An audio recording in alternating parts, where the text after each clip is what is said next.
I pursued a career in the fashion and textiles industry because I've always been creative.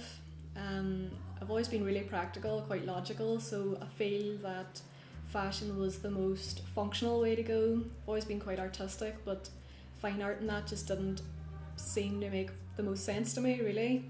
I think with my own style as well, streetwear was really the most accessible. It's something like I could see people wearing, and it's been really popular recently as well, so it just made sense. The Fashion Textile Design Centre has been amazing. I went through the graduate programme downstairs, which nurtures young fledgling businesses, and it's supported by Inner City Trust upstairs as well. And I've got this amazing studio as well, which I wouldn't have outside of here. Really, I would never be able to afford it.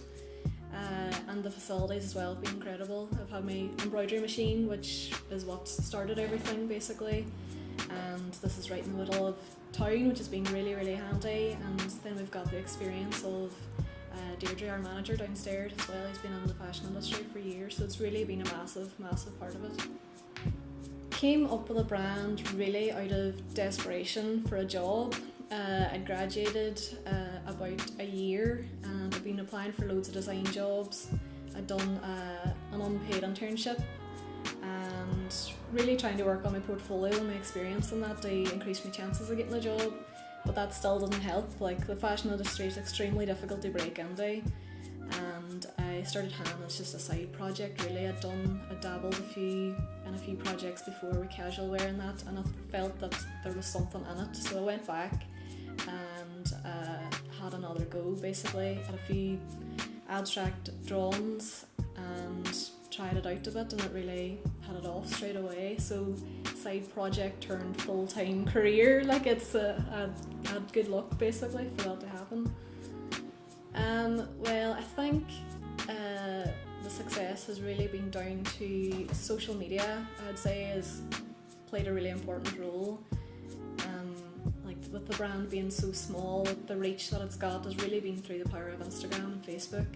And I think the culture that we have now, where people are so keen to show off their wares, they'll tag me back in, their friends will see it, their friends will buy, they'll tag back in, and that's really how I grew that much. And it was through that I was lucky enough that one of the creative team from the Belfast flagship store had seen some of the pieces that I'd hyped quite a lot, like the Frida t-shirt and our mustard beanie, and they asked if I'd be interested in that opportunity, and it went through an application process from there through head office, and they approved it, and that's how it happened really. It did quite well in Belfast, and when I was 18, I previously worked in the dairy store as well, so I think they were quite keen to bring me back in, and it has quite a big dairy following as well, so it was really a wise choice on their behalf as well. And of course I was over the moon to have the opportunity too.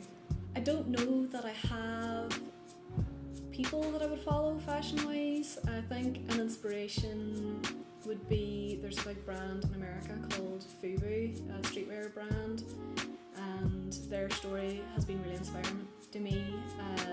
They started really, really small, and they're now a global multi-million pound business, and I think it's just things like that gives you a bit of inspiration, and things like that could happen for you as well. It could happen to anybody. I chose embroidery and print because it was something that I'd kind of specialised in uni. I specialised in print for 2 years, but really I'd always been torn between fashion and illustration, so using disciplines like embroidery and print was a way of me applying my drawings to clothing basically. I think with streetwear as well, it doesn't have to be mad out there, you can apply it small, and both of those disciplines worked in that favour basically. And trend wise, embroidery is really, really big at the moment, so it lent itself to something accessible really. Future for Han, hopefully I'd like to be stocked somewhere in Europe, building on the European following.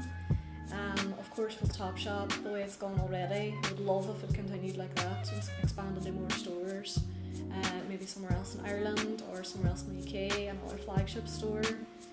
I'll be developing the online store. I've got a few extra product lines that I'll be launching Later in the year, also a few product lines that I'd really like to be made here in Ireland, so really building on the brand values of keeping it local, employing local people and investing back into the local economy basically.